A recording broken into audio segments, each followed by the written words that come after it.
I am so excited to talk about today's topic, which is how we batch our Instagram stories.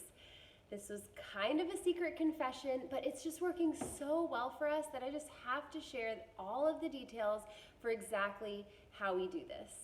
I've heard about mega batching or batching from different people. Everyone from Jenna Kutcher to Amy Porterfield to Michael Hyatt is talking about it. And as soon as I heard it a couple weeks ago, I knew that this would be definitely something that we could use in our business to become a lot more efficient, but not just efficient. The thing is with me and Instagram stories is I kind of like doing them, but I just end up procrastinating every single day. And it created this domino effect where everyone was waiting on me to do the Instagram story. Nancy, who does all of our amazing marketing, she would have to ask me every single day, can you please story? Because I'm waiting to post something until you do. I'm waiting to send the email until you story. I've got something that I need to post and we're just waiting on you to story. And I know that storying in our business is so important. Every time I story, if I show my face and show up and show a little bit of the behind the scenes, our engagement goes up, our Instagram engagement goes up, and most importantly, people go to our website and it results in sales. So I kept asking myself, why can't I just get the discipline to show up on stories consistently? But then I would still drag my feet. You have to look good, and I felt like I had to do my hair and makeup, and it would take me a second to kind of get in the zone. Or maybe I'd sit there in front of my camera and I just wouldn't know what to say that day. Well, 2 weeks ago I said, I am done with this.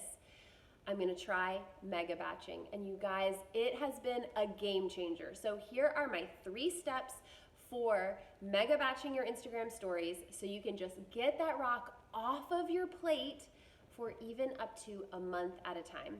Step 1 is to do all of your brainstorming as far as subjects and scheduling well beforehand. You don't want to be sitting there in front of the camera and just say, okay, I'm going to rattle off 20 stories, because there won't be any consistency and you won't be telling something that is consistent over time. But if you take a little bit of time, a few days before, and think about 2 to 3, even 4 weeks of content, you are going to be ready, and you don't have to use all of your creative juice on the day that you're just trying to put all of your energy into filming. So that's step 1. Print off your calendar, get as many ideas out there as possible. Now, we're going through Mother's Day right now, so whatever marketing you're going through, just think about each day and what's happening on that day. Our 15% off sale starts today. The next day, we're gonna highlight one of our best sellers. The next day, we're gonna talk about shipping deadlines. The next day, we're gonna remind everyone that there's only one more day for the 15% off code. Now we're gonna talk about actual Mother's Day. Now we're gonna thank people for all of their support. So if you think about it in advance, it can really help you just use your calendar and use the marketing and the holidays as the big benchmarks to plan out all of that content. Now, step 2, this might not be for everyone, but for me, I like taking just a little bit more time to put on a tiny bit of makeup, do my hair, all of that good stuff. Especially right now, we're in the middle of the coronavirus stay-at-home orders. You guys, I am not doing my hair and makeup every day, and there are a lot of days that I do not feel like showing up in front of thousands of people with the way that I'm looking right then and there. It just helps me get a little bit more confidence to take a little bit of time, do your hair and makeup once, and you look good for all your stories, and it's just something you don't have to think about, you don't have to worry about.